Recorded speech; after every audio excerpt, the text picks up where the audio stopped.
یہ اس بار شعور کے متعلق ہے کہ انسانی دماغ پر تصورات اور خیالات کی الغار ہوتی رہتی، انہیں قابو میں لانے کے لیے یا اس پر اختیار پانے کے لیے اگر ان کے آغاز اور منبع کا علم ہو جائے تو شاید فائدہ مند ہو۔ اس میں بات ہے کہ دو سمت سے ہوتی ہے، ایک تو طبعی یا فطری محرکات ہیں جیسے جذبات اور احساسات، ان سے حافظے میں ارتعاش پیدا ہوتی ہے اور یاد کو ابھارتے ہیں اور اس طرح سلسلہ خیالات کی اور چل پڑتی ہے، اور یہ دونوں شعور اور تحت شعور کے ماتحت ہوتا رہتا ہے۔ دوسرا یہ ہے کہ کیا دماغ کی طرف سے خیالات پیدا ہوتے ہیں جن میں جسم کا تعلق نہیں، ان کا کیا منبع ہے؟ یہ جو قسمیں ہیں یہ تو بہت سی ہیں خیالات کی، اور منبع اور ہے اور خیالات کی قسمیں مختلف ہیں۔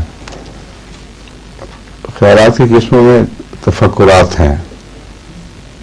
رسول اللہ صلی اللہ علیہ وسلم کے متعلق بھی قرآن کریم میں آتا ہے کہ بعض ایسی حالتیں تھیں اسلام کی فکروں کی کہ جب نماز کے لیے کھڑے ہوتے تھے تو گویا ہجوم کر کے آ جاتے تھے جنات، جن لفظ ہے جن سے مراد وہ مخفی پریشانیاں جو حاضر ہیں،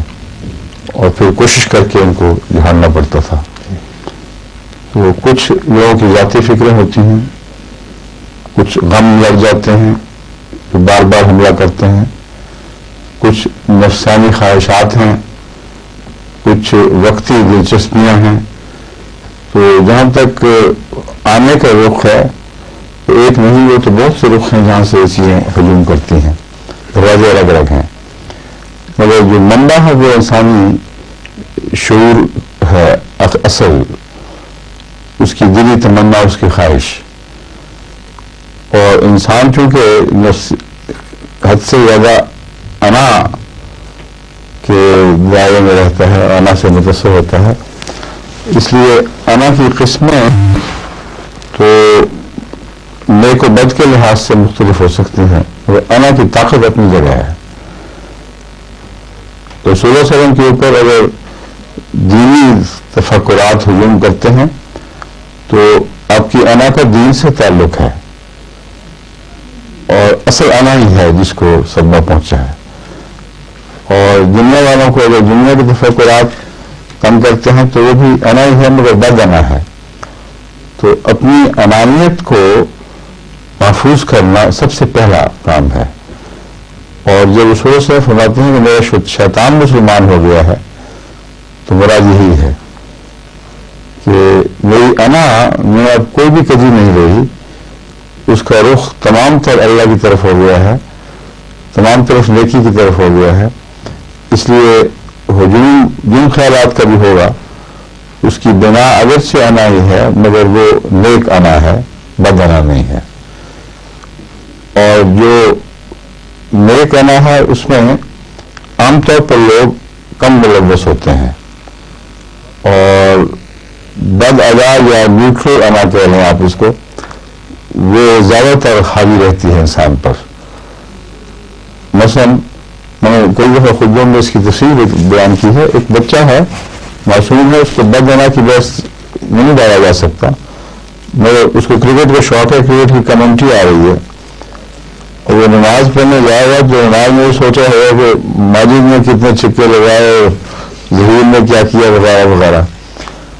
اور نماز سلام پھیرتے ہی دوڑے گا اس طرف کو۔ تو اس کا نماز پر آ جانا اس کی معصومیت کی وجہ سے اس کی ہمیشہ لکھی ہے جس میں کوئی شک نہیں ہے،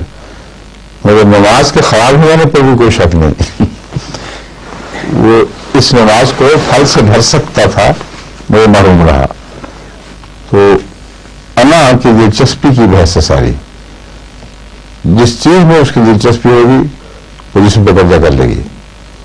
اور اس کو پیچھا چھڑانا اور بار بار لوٹنا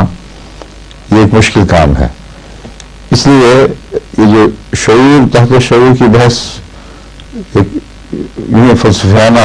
چوچلے ہیں، اصل بات وہی ہے کہ ہر چیز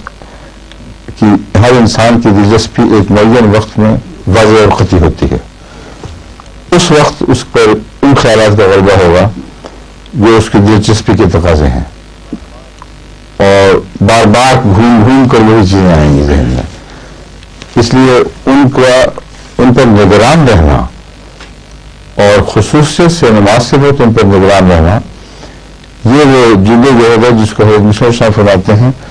کہ قیام صلات میں اس کا ذکر ہے، اقیم الصلاۃ. فرماتے نماز بار بار گرتی ہے اور اسے کوشش کر کے اٹھائی چلے جاؤ. بس اس محنت سے آپ کو رفتہ رفتہ یہ مشق ہو جاتی ہے، آپ کو اندازہ ہو جائے گا کہ میری نماز میں کتنی بالیاں تھیں جو میدان بھرے، کتنی خالی رہیں،